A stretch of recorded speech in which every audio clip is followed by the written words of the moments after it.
The WNBA's 2025 season was supposed to be its coronation, the year it stepped out of the shadows and into the spotlight of mainstream sports. Instead, it's a smoldering wreck, a catastrophic implosion lit by the absence of its brightest star, Caitlin Clark. The news hit like a thunderclap. WNBA TV ratings have plummeted over 50% since Clark's quad injury sidelined her on May 24th, with Indiana Fever games hemorrhaging 53%, dropping from 1.81 million viewers to a meager 847,000. The league's playoff dreams, once ablaze with promise, now flicker like a dying ember, exposing a harsh truth. Without Clark, the WNBA is Netflix. Without Wi-Fi, unwatchable, chaotic, and teetering on collapse. Fans are fleeing, ticket sales are crashing, and the league's leadership is left grasping at straws, dangling Clark's potential return like a desperate lifeline to salvage a season spiraling into oblivion. This isn't just a dip, it's a freefall into a nacho-cheese-soaked disaster, and the WNBA's refusal to protect its stars has turned its breakthrough moment into a humiliating faceplant. The numbers are brutal. Nationally televised Fever games, once must-see TV, are now ghost towns, with viewership cratering from 181 million to 847,000 since Clark's injury. The 2025 All-Star Game, absent Clark's star power, saw a 36% ratings drop from 2024's record 3.44 million to 2.19 million, despite still being the night's top program. Playoff games without Clark are struggling to break 1 million viewers. A far cry from the 1.84 million for her playoff debut against the Connecticut Sun and 2.54 million for Game 2, the most watched WNBA cable game ever. Even non-Fever games are suffering, with the New York Liberty versus Las Vegas Aces semifinal drawing just 929,000, down nearly 50% from Clark's Fever-Sun matchup. Attendance is equally grim. Dallas Wings games languish in near-empty arenas, and ticket sales league-wide are a clearance rack nightmare, with fans opting for pickleball highlights over half-empty gyms. Social media is a graveyard of tumbleweed memes and fan outrage, with comments screaming, "Protect Caitlin Clark," and "Where's the leadership?" The WNBA's hype machine is choking on its own promises. Clark's absence is the epicenter of this earthquake. Her rookie season was a seismic shift, turning the Fever into a cultural juggernaut and the WNBA into a mainstream draw.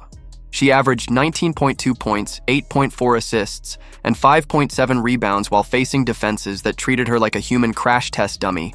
17% of 2024's flagrant fouls were called against her, with the Chicago Sky alone responsible for 80%.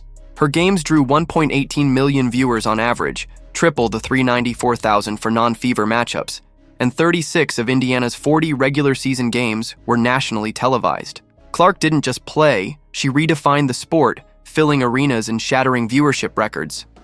Her triple-double in the season opener, 20 points, 10 rebounds, 10 assists, set the tone for a historic campaign that made the Fever the league's heartbeat.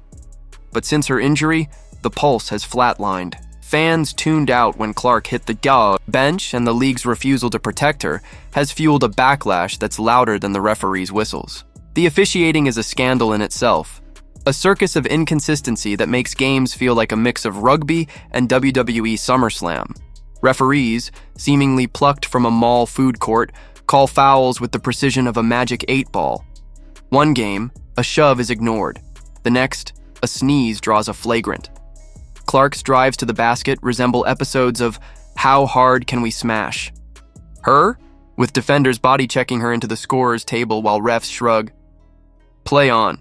The league's failure to enforce rules has turned playoff games into chaotic brawls, alienating fans who came for basketball, not roller derby. Social media erupts with fury, posts demanding accountability for refs who whistle like they're at a toddler's birthday party, and leadership that treats player safety as optional.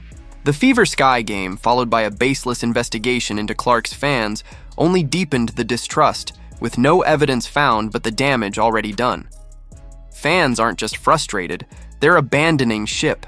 Injuries have turned the WNBA into an orthopedic surgeon's dream.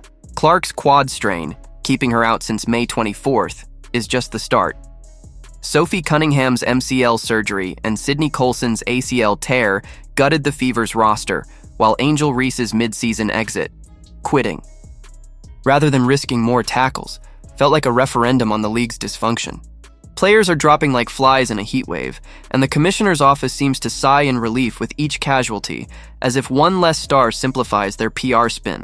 The WNBA's leadership, led by Commissioner Cathy Engelbert, is a masterclass in denial, touting growth while the stage burns. Engelbert's interviews brim with delusion, claiming the league is in its best position ever, as ratings tank and arenas echo with the size of popcorn vendors. Her refusal to prioritize player safety, ignoring calls for better officiating or protection for stars like Clark, has left the league limping, a Titanic bragging about its underwater aesthetics. The financial fallout is dire. Ticket sales are collapsing faster than a Jenga tower in an earthquake, with arenas looking like ghost towns. Sports betting on Fever games dropped 37% without Clark, reflecting a broader disinterest. The league's $2.2 billion media rights deal, set to start in 2026, hangs in the balance, with playoff ratings potentially impacting its reevaluation in 2028. Engelbert's response? More spin, more tweets about exciting WNBA action met, with fan replies of empty seat memes and cries of "Where's Caitlin?" The commissioner's plea for the Fever to dangle Clark's return reeks of desperation, a transparent bid to juice ratings with false hope. Meanwhile, Clark's own words on Sue Bird's podcast reveal the pressure she feels, knowing her absence has sent viewership off the map. The league's reliance on one player is its Achilles heel, exposed by a season where injuries and chaos have stripped away its momentum. Fans deserve better. They've bought tickets, jerseys, and dreams of a thriving WNBA, only to be rewarded with a toxic relationship of broken promises and unwatchable games. Social media is a battlefield, with comments decrying refs, leadership, and ticket prices, higher than a phone bill for games resembling YMCA pickup. Diehards feel trapped, supporting players through a season of chaos, while the league blames them for not being loyal enough. The WNBA's claim of expanding the fan base rings hollow, when fans are expanding their Netflix queues instead. The 2024 regular season saw 657,000 average viewers, the highest in 24 years, but Clark's Fever games accounted for 22 of the 26 telecasts, topping 1 million. Without her, the league's growth narrative collapses, revealing a house of cards built on one player's brilliance.